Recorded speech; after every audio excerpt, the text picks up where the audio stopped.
Thank you, Mark.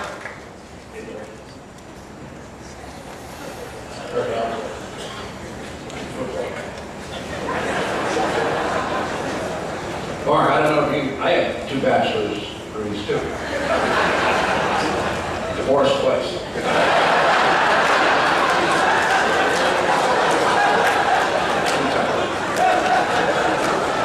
Can't get it right.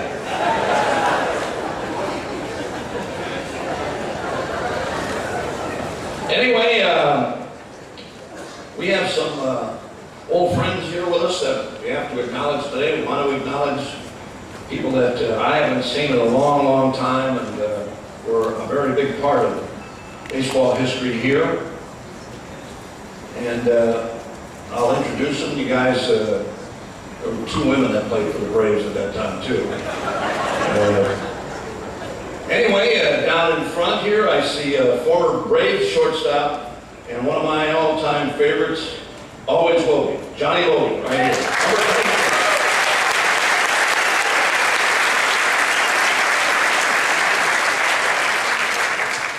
Sitting next to Johnny, matter of fact, both of these guys, I'll get them up at the same time. I think if it hadn't been for these 2 guys, I roomed with both, was a teammate with both. I think I could have been a decent player. The senior is Frank Torrey, former Braves pitcher.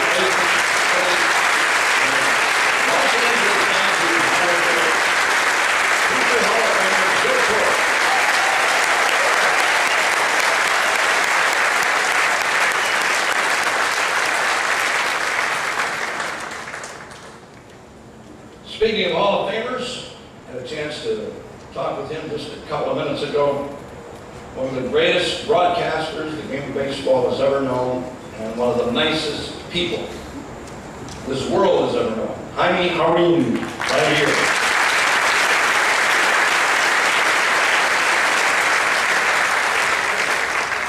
Another Hall of Famer is with us today. He's the Senior Vice President of Major League Baseball, number 20, and one of the only guys, maybe the only guy, that will ever admit he saw me play a game, Frank Robinson, right there.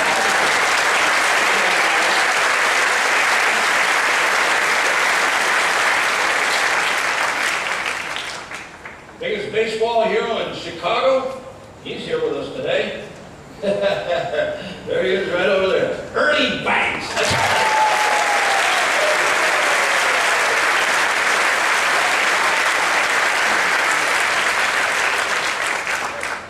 And one of the greatest tigers of all time, including the Discovery Channel, Al Kaline.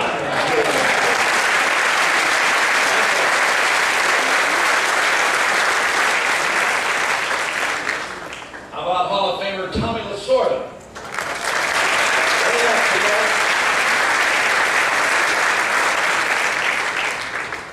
Somebody kicked his land there. Where's Tommy? Tommy here? Oh, okay. What a mark.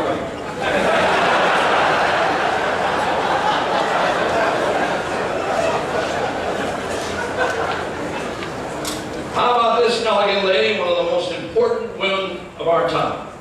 And if you've read the letters her late husband wrote to her, you know what an enduring source of inspiration she was to him. Welcome, this is Jackie Robinson.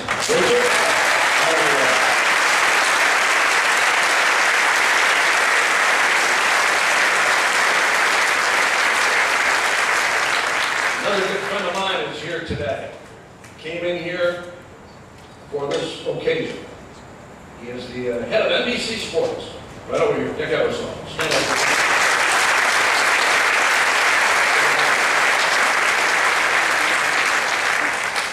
Our next guest has been friends with our honorees since they were youngsters, 5 years old. They attended Milwaukee, Washington High School and were roommates at the University of Wisconsin in Madison and graduated when they were 12. These two guys have been around a long time together. They really have. They watch baseball, both have a passion for baseball. At Orchard Field, the old Brewers AAA club. Took trains down to Chicago to see the Cubs and the White Sox. And while one's passion leaned towards baseball, the others leaned toward basketball. He purchased the Milwaukee Bucks in 1985, ensuring that the NBA would have a home in Milwaukee for all time. Please welcome Bucks President and United States Senator from the great state of Wisconsin.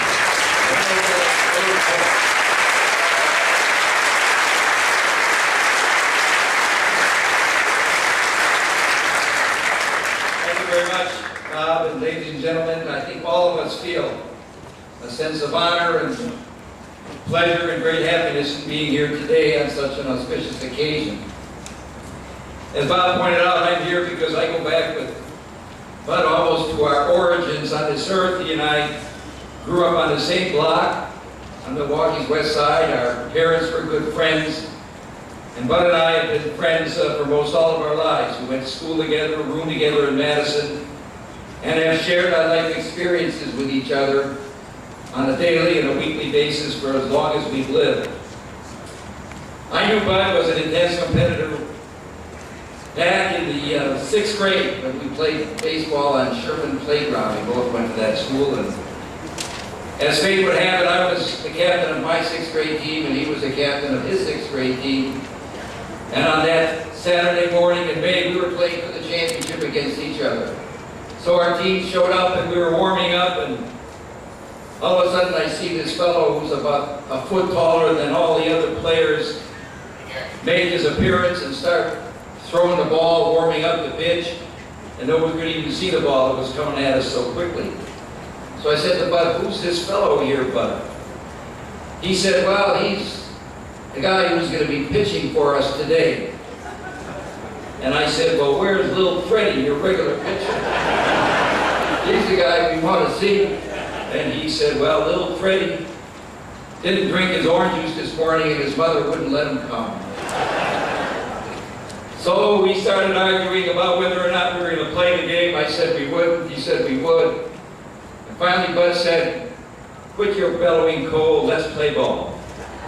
But when you say let's play ball to a 10 or a 12-year-old, you know that's the magic word. So I said, "All right, let's play the game."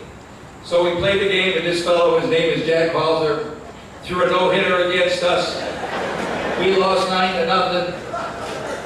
And since that day, I tell Bud that game was a tainted game, and I lament that this is a man who's the protector of the integrity of baseball.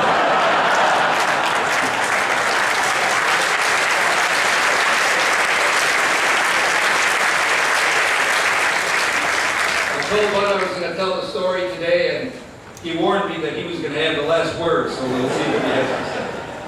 But Bud and I, as we said, have been great friends all of our lives, and we've helped each other along the way, listened to each other's stories and laments and inspirations and aspirations, and it's been a pleasure to have such a good friend for so many years. I've been very lucky in that respect, and I think we feel we're both lucky to be still here working every day and doing our best in behalf of the city and the state that we love, and we hope to do it for many more years. And we're all here today on a very happy occasion. I wish everybody well, and particularly Bud and his wife and his family, a long life, health, and happiness to yours and my great friend, Bud Selig.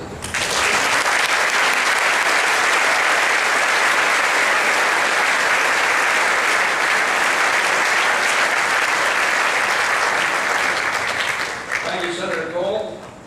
And by the way, there are two former Green Bay